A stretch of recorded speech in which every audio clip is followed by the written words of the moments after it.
नमस्कार दोस्तों, स्वागत है आपका हमारे YouTube चैनल में। आज हम बात करेंगे टाइगर के बैटरी चार्जर कम जंप स्टार्टर की। इसका मॉडल नंबर है BML1220 BML1220। इसमें बैटरी चार्जिंग होगी 6 और 12 वोल्ट की। उसके अलावा इसमें जंप स्टार्टिंग भी है, यूज़र सिलेक्शंस भी है। तो आइए आपको एक एक फंक्शंस के बारे में बताते जाते हैं। सबसे तो ये हमने ऑलरेडी अनपैक करके इसको बॉक्स के बाहर निकाल रखा है। तो इसका जो बिल्ड क्वालिटी काफ़ी अच्छी है, इसका काफ़ी स्लीक और कॉम्पैक्ट डिज़ाइन है।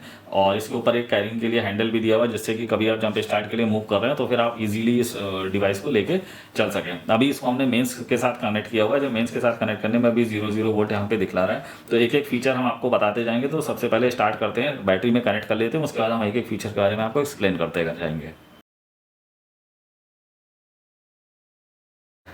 इसमें इनिशियली जैसे हम मेंस से कनेक्ट करेंगे तो यहाँ तो 0 वोल्ट दिखाएगा। और अगर बैटरी जैसे ही हम कनेक्ट करेंगे तो बैटरी वोल्टेज इसमें दिखाने लगता है। तो अभी हम बैटरी कनेक्ट करके आपको दिखाते हैं। ये हमने बैटरी यहाँ पे कनेक्ट कर दिया है। तो जैसे बैटरी कनेक्ट करते हैं तो यहाँ पे बैटरी वोल्टेज तुरंत ही दिखाने लग जाता है कि इस बैटरी का वोल्टेज 12.4 वोल्ट है। उसके अलावा इन केस अगर कभी हमसे गलती से गलत पोलैरिटी में बैटरी कनेक्ट हो जाती है तो भी इसमें रिवर्स पोलैरिटी का प्रोटेक्शन है। अगर गलती से कभी उल्टा लग जाए तो इसमें देखिए रिवर्स पोलैरिटी वाला लाइट इसमें ऑन हो गई है जैसे ही गलत लगा है। ठीक है, तो इस समय कोई वोल्टेज नहीं आएगा, गलत लगेगा तो रिवर्स पोलैरिटी की लाइट ऑन हो जाएगी। दूसरा क्या है कि इनकेस अगर कनेक्शन प्रॉपर नहीं है, बैटरी खराब है, तो उस केस में एरर मैसेज आ जाता है यहाँ पे। इस तरीके से यहाँ पे एरर 1 लिख के आएगा और ये एरर की एलईडी ब्लिंक कर देती है। अगर बैटरी प्रॉब्लमेटिक है या बैटरी बिल्कुल ही डेड है या बैटरी का सेल ओपन है, किसी वजह से वो रिचार्ज या रिवाइव नहीं हो सकती है, तो उस केस में एरर मैसेज आ जाएगा। आमतौर पे कार वर्कशॉप में या कई बार बैटरी सर्विस सेंटर में भी ऐसी प्रॉब्लम आती है कि किसी बंदे को आपने लगाने के लिए भेजा है, वो गलती से उसने रिवर्स पोलैरिटी में लगा के बैटरी चार्ज भी कर दी, तो फिर बैटरी खराब होने के चांसेस होते हैं। तो ये charger specially reverse polarity protection के साथ में है, जिससे कि कभी भी गलती से भी अगर गलत लग भी जाएगा तो चार्जिंग स्टार्ट नहीं होगी, यानी कि बैटरी खराब होने की संभावना खत्म हो जाती है। अब अभी हमने इसमें बैटरी में सही क्वालिटी के साथ बिल्कुल सही से कनेक्ट करके इसको कनेक्ट कर दिया। तो अभी हम इसके एक एक फीचर्स आपको एक्सप्लेन करते जाते हैं कि इसमें क्या क्या फीचर्स हैं। तो सबसे पहले जैसे ही बैटरी में कनेक्ट करेंगे, ये बैटरी वोल्टेज यहाँ पे शो कर देगा। ये बेसिकली वोल्टेज सिंबल की लाइट है, तो वोल्टेज दिखा देगा। उसके अलावा जब हमें इसको चार्जिंग करना है तो चार्जिंग के लिए आपको यहाँ पे ऑप्शंस है। सबसे पहले तो मोड ऑप्शन है कि बैटरी 6 वोल्ट की है कि 12 वोल्ट की है। तो मोड बटन सेलेक्ट करके हम 12 वोल्ट बैटरी सेलेक्ट कर लेंगे, क्योंकि ये 12 वोल्ट की बैटरी पे हम काम कर रहे हैं। उसके अलावा बैटरी टाइप सेलेक्ट करने का ऑप्शन है, स्टैंडर्ड है, जेल है, एजीएम है, कौन सी बैटरीज हैं। तो जिस प्रकार की बैटरी आप चार्ज कर रहे हैं ना, ये स्टैंडर्ड बैटरी है, नॉर्मल बैटरी है, तो इस पर हम स्टैंडर्ड सेलेक्ट करेंगे। तो हम सही बैटरी टाइप सेलेक्ट कर लेंगे कि किस टाइप की हम बैटरी इसमें कनेक्ट कर रहे हैं। उसके अलावा तीसरा जो सिलेक्शन ऑप्शन है हमारे पास, ये है करंट रेटिंग का, कि कितने करंट से हम चार्ज करना चाहते हैं। तो इसमें हमारे पास में देखिए 4 ऑप्शन दिखा रहा है यहाँ पे। सबसे पहला ऑप्शन 2 एम्पियर का है, सेकंड ऑप्शन 10 एम्पियर का है, तीसरा ऑप्शन 20 एम्पियर का है, और चौथा है ऑटो 0 to 20 एम्पियर। तो बेसिकली इनका मतलब ये है कि यदि कोई बैटरी आप मैक्सिमम 2 एम्पियर की करंट से चार्ज करना चाहते हैं तो फिर इस ऑप्शन को सेलेक्ट करेंगे। आमतौर पर ये 35 एम्पियर या छोटी बैटरीज के लिए ही सिलेक्शन होता है। इसके अलावा कोई बैटरी आप मैक्सिमम 10 एम्पियर की करंट रेटिंग से चार्ज करना चाहते हैं तो ये 10 एम्पियर पे यहाँ पे सेलेक्ट करके यहाँ पे लेके आएंगे, 10 एम्पियर पे चार्ज करेंगे। मैक्सिमम 20 एम्पियर सेम है कि ये 20 एम्पियर पे करना चाहते हैं तो यहाँ पे। और अगर आपको बैटरी टाइप या चार्जिंग करंट के बारे में ज़्यादा जानकारी नहीं है या उस चक्कर में नहीं फंसना चाहते, सेफर साइड रहना चाहते हैं, तो बेस्ट ऑप्शन ये है कि ऑटो मोड में जाइए। अपने आप ही बैटरी की कंडीशन के हिसाब से उसकी चार्जिंग करंट ये सेट कर लेगा और मैक्सिमम उतने एम्पियर तक की चार्जिंग लेके जाएगा। और एक चीज़ है, अगर हमने 2 एम्पियर या 10 एम्पियर या 20 एम्पियर सेलेक्ट किया हुआ है तो 20 एम्पियर का ये बिल्कुल मतलब नहीं है कि कांस्टेंट 20 एम्पियर की करंट ये देगा। ये 0 to 20 एम्पियर एज पर बैटरी चार्ज एक्सेप्टिंग कंडीशन ही ये आपको चार्जिंग करंट देगा। ये भी हम आपको करके भी दिखा देंगे। तो 20 एम्पियर पे भी कई बार ऐसा हो सकता है कि ये 4 एम्पियर पे, 5 एम्पियर पे या 2 एम्पियर पे चार्ज कर रहा हो। तो बेसिकली इसका काम क्या है कि बैटरी में धीमे धीमे चार्ज पहुंचाना, जिससे कि बैटरी का चार्ज रिटेंशन ज़्यादा बेहतर हो सके। तो कम एम्पियर से स्टार्ट करके धीमे धीमे ये एम्पियर इंक्रीज करता है जैसे जैसे बैटरी की रिक्वायरमेंट है। तो अभी जैसे हमने इस पर सेलेक्ट किया, सपोज अगर हमने इस पर 20 एम्पियर पे सेलेक्ट कर लिया, इस बैटरी में ये 75 AH की बैटरी है। ये चार्जिंग अपने आप ही सेलेक्ट करता है कि कितने एम्पियर से चार्जिंग करेगा। ये बेसिकली इसके अंदर में एक माइक्रो कंट्रोलर लगा हुआ है, वो अपने आप ही डिटेक्ट करता है बैटरी की कंडीशन क्या है और उस हिसाब से चार्जिंग एम्पियर उसी हिसाब से इंक्रीज करता जाता है कि मैक्सिमम कहाँ तक लेके जाना है। अभी हम इस बैटरी में हमने लगा दी है 75 AH की बैटरी है। इस पर हम चार्जिंग, सपोज अगर हमने इसको 20 एम्पियर पे सेलेक्ट किया, ठीक है, तो अभी हमारा बैटरी मोड, ये बैटरी कौन सी है ये सेलेक्ट हो गया 6 या 12 एम्पियर की। उसके बाद बैटरी टाइप सेलेक्ट हो गया, स्टैंडर्ड है, करंट रेटिंग हमने फिक्स कर दी कि कितना है। उसके बाद में हम यहाँ से चार्जिंग, ये जो स्टार्ट स्टॉप बटन है यहाँ से चार्जिंग स्टार्ट करेंगे। तो हमने चार्ज स्टार्टिंग वाले बटन के लिए क्लिक किया, देखिए यहाँ पे चार्ज की एलईडी ऑन हो गई है, ठीक है।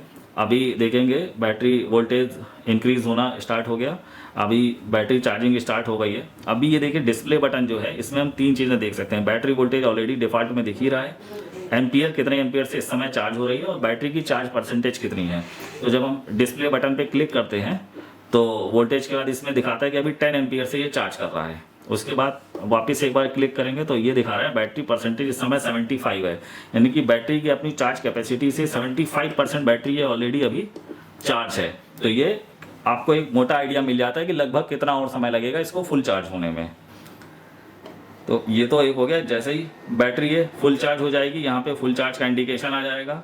इन केस कोई बैटरी बहुत ज़्यादा डीप डिस्चार्ज कंडीशन में होती है तो उस केस में, या सल्फेटेड होती है, बहुत दिन से बैटरी चार्ज नहीं की गई है, डिस्चार्ज कंडीशन में रखी हुई थी तो बैटरी सल्फेशन हो जाता है, तो उस रिस्टोर ऑप्शन पे जाएगा। रिस्टोर 2 तरीके से काम करेगा, ये हाई कांस्टेंट वोल्टेज लगभग 15.8 वोल्ट के हिसाब से देगा जिससे कि बैटरी को हम रिकवर कर सकें। दूसरा काम ये करेगा डीसल्फेशन करने के लिए, ये हाई फ्रीक्वेंसी पल्स जनरेट करेगा जिससे कि बैटरी का सल्फेशन हट सके, और उसके बाद में जब ये रिस्टोर कर लेगा बैटरी को देन फिर चार्ज मोड में आएगा। तो ये जो रिस्टोर का प्रोसीजर है ये बैटरी कंडीशन पे डिपेंड करता है, ये कुछ घंटों, आधे घंटा, पौना घंटा या कुछ 2-3 घंटे तक भी हो सकता है, ये सब कुछ डिपेंड करेगा बैटरी की कंडीशन क्या है। उसके बाद ये वापस चार्ज फंक्शन में अपने आप ही आ जाएगा, आपको इस फंक्शन को चेंज करने की ज़रूरत पड़ेगी नहीं। जैसे बैटरी फुल चार्ज हो जाएगी फुल वाली एलईडी ग्लो कर जाएगी और फिर ये आराम से काम। बैटरी फुल चार्ज हो जाने के बाद ये इसको ट्रिकल चार्ज करता है जिससे कि इसका चार्ज मेंटेन रख सके। बैटरी कितनी देर में चार्ज होगी ये बैटरी की कंडीशन पे ही डिपेंड करता है। कोई भी चार्जर बैटरी कितनी देर में चार्ज होगी ये डिक्लेयर नहीं किया जा सकता। हाँ, नॉर्मली एक फार्मूला होता है बैटरी चार्जिंग से रिलेटेड कि जितनी एच की बैटरी उसके 1/10 के हिसाब से उसको चार्जिंग करंट देना चाहिए, तो उस हिसाब से हम चार्जिंग टाइम निकाल सकते हैं। बट अभी ये तो चार्जिंग फीचर है, अब अगला जो है जंप स्टार्टिंग फीचर के बारे में इसके बता देते हैं। जंप स्टार्टिंग फीचर में हम कैसे आएंगे, तो थोड़ा सा यहाँ पे हम स्टॉप करते हैं इस प्रोसीजर को। देखिए जंप स्टार्टिंग के केस में जंप स्टार्टिंग करना कैसे, पहले प्रोसीजर बता देते हैं। मेंस पावर सप्लाई से चार्जर को लगाना पड़ेगा। जंप स्टार्ट करने से पहले कम से कम 5 मिनट्स के लिए बैटरी को पहले गाड़ी में लगे लगे चार्ज करना चाहिए, उसके बाद ही हम जंप स्टार्ट प्रोसीजर हमें स्टार्ट करना चाहिए। तो इस चार्जर के साथ काफ़ी हैवी ड्यूटी क्लैंपिंग क्लिप मिलते हैं जिससे कि हम जंप स्टार्टिंग बहुत अच्छे तरीके से कर सकते हैं और कहीं पे कोई स्पार्किंग की समस्या आने की संभावना कम होती है। काफ़ी हार्ड इसका स्क्रीन भी है जिससे कि प्रॉपर पकड़ इसकी मजबूत हो पाए टर्मिनल के ऊपर में। तो जंप स्टार्टिंग में जो सबसे ध्यान देने वाली बात है कि आप 5 मिनट्स तक पहले बैटरी को चार्ज भी कर दें।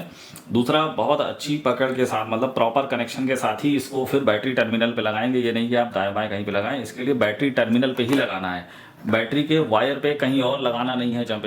जंप स्टार्टिंग में हम ये मोड ऑप्शन पे ही जाएंगे, हमको मोड में जाना है। यहाँ देखिए जब मोड बटन क्लिक करते हैं तो सबसे पहले 6 वोल्ट आता है, फिर 12 वोल्ट आता है, फिर अगला जो ऑप्शन आता है वो है जंप 100 एम्पियर। तो ये अप टू 100 एम्पियर तक के लिए जंप स्टार्टिंग का इसके अंदर में कैपेसिटी अवेलेबल है। तो जब आपने इस ऑप्शन पे सेलेक्ट कर लिया, उसके पहले बैटरी 5 मिनट चार्ज कर ली, चार्ज करने के बाद वापस हम जंप स्टार्टिंग ऑप्शन पे आएंगे। जंप स्टार्टिंग ऑप्शन पे आने के बाद में हम व्हीकल को क्रैंक करेंगे और किसी भी कंडीशन में 6 सेकंड से ऊपर, 5-6 सेकंड के ऊपर तक क्रैंकिंग नहीं देंगे, इतनी ही देर तक क्रैंकिंग देंगे। अगर बैटरी गाड़ी स्टार्ट हो जाती है तब फिर ठीक है, इनकेस अगर गाड़ी नहीं स्टार्ट होती है तो वापस आप 5 मिनट के लिए फिर से बैटरी चार्ज करिए और तब आप इसको वापस एक बार सेम प्रोसीजर हम रिपीट करेंगे जंप स्टार्टिंग के लिए। और जैसे ही गाड़ी स्टार्ट हो जाती है, स्टार्ट स्टॉप बटन दबा के हम चार्जिंग डिस्कनेक्ट कर देंगे, क्योंकि उस टाइम पे अल्टरनेटर से भी चार्जिंग आ रही होगी और ये भी चार्जिंग दे रहा होगा, बैटरी इटसेल्फ आउटपुट दे रही होती है, तो आपका कोई भी एक डिवाइस खराब होने की संभावना होती है। तो जैसे ही जंप स्टार्ट हो जाए, गाड़ी स्टार्ट हो जाए, तुरंत ही हमको इसको स्टॉप कर देना चाहिए। अगला एक और इम्पॉर्टेंट चीज़ है, जैसे हमारा काम खत्म हुआ मेंस पावर सॉकेट से इसका सॉकेट निकालेंगे और पहले निगेटिव टर्मिनल निकालेंगे, उसके बाद पॉजिटिव टर्मिनल डिस्कनेक्ट करेंगे बैटरी में से। किसी भी कंडीशन में जंप स्टार्टिंग के केस में 5 मिनट में 5-6 बार से ज़्यादा जंप स्टार्ट प्रोसीजर नहीं किया जाना चाहिए, क्योंकि अगर हम ऐसा करेंगे तो स्टार्टर ओवरहीट हो जाता है और ख़राब होने की संभावना रहती है। तो कभी भी अगर 2-3 बार में जंप स्टार्ट प्रोसीजर सक्सेसफुल नहीं होता है किसी वजह से, क्योंकि बैटरी अगर बहुत ज़्यादा वीक है तो हो सकता है जंप स्टार्टिंग ना भी हो पाए, तो या तो आप बैटरी चेंज करें या फिर थोड़ी देर वेट करने के बाद में जब स्टार्टर कूल डाउन हो जाए उसके बाद ही फिर वापस दोबारा जंप स्टार्टिंग स्टार्ट कर सकते हैं। अगला ऑप्शन है, एक और ऑप्शन इसके अंदर में पावर सप्लाई या सप्लाई 13.6 वोल्ट। ये मोड में क्या है, आप यहाँ पे जाते हैं। ये इस मोड का बेसिकली बेनिफिट ये है कि जैसे कभी हाई एंड व्हीकल्स में अगर बैटरी डिस्कनेक्ट करते हैं तो व्हीकल जो है लॉक होने की संभावना या इमोबलाइज होने की पॉसिबिलिटीज़ रहती हैं।